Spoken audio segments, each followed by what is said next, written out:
Luke, obviously, the Wright State defense never made you guys feel comfortable. You had the one stretch, first 9 minutes of the second half, where you played well offensively.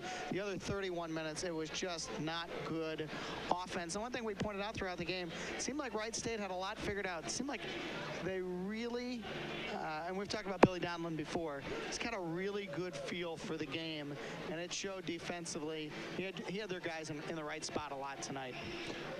That's what they do. That's what he does. He's a good coach, good defensive coach. I think they put in stuff in the offseason specifically to beat Valpo. It worked tonight. We had, we play a lot of freshmen. Our freshman was 6 for 27 tonight. They played one freshman. He played 6 minutes and had 2 turnovers. He's very talented. He's a very good player for him. They rely on juniors and seniors the entire game, and it shows in the last 10 minutes. So our freshmen, our seniors, our sophomores, our juniors, they all have to become juniors and seniors in the next 3-4 days. So the last 10 minutes of games, we can be more effective.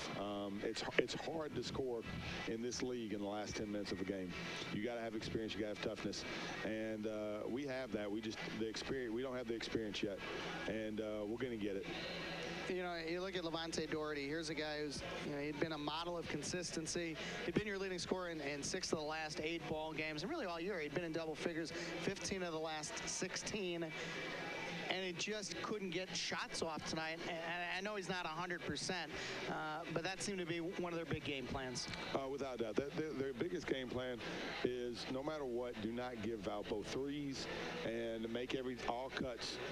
Hold them on all cuts and be physical on all cuts. They did that tremendously, and they took Levante out. Levante hadn't practiced all week, but he's not going to miss a game. He's too tough to miss a game. But I think it showed his timing, his shooting a little bit. You got to practice to be good. You got to practice to have good timing. And Levante is a guy that I think can tough it out and still be good. And but they did a tremendous job. I mean, they do a tremendous job guarding you. Every game they play, they do a tremendous. They lost to Detroit. It was not because of their defense. No, 58-53 ball game.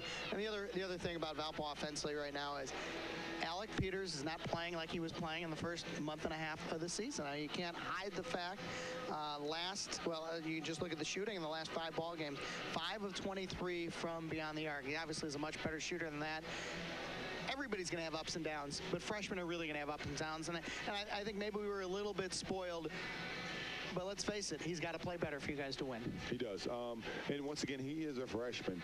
And it's very hard there. We put a lot on him. Everyone puts a lot on him. You expect him, when you go into games, is Alec Peters going to score 30 tonight? We have all put a lot of pressure on him. We put a lot on Lexus, put a lot on Jabril, a lot on Clay. All those guys, all those freshmen are getting a lot of pressure put on them to perform at a high level against juniors and seniors in one of the best defensive leagues in the country. And they have to get better. So we're going to learn from today. We're going to get back at it tomorrow, and we will be better next game. And we have to find out how to play the last 10 minutes of the game, because the last 2 games, the last 20 minutes, we've got whooped. But we'll get better. That's the beauty of having freshmen. They're going to get better.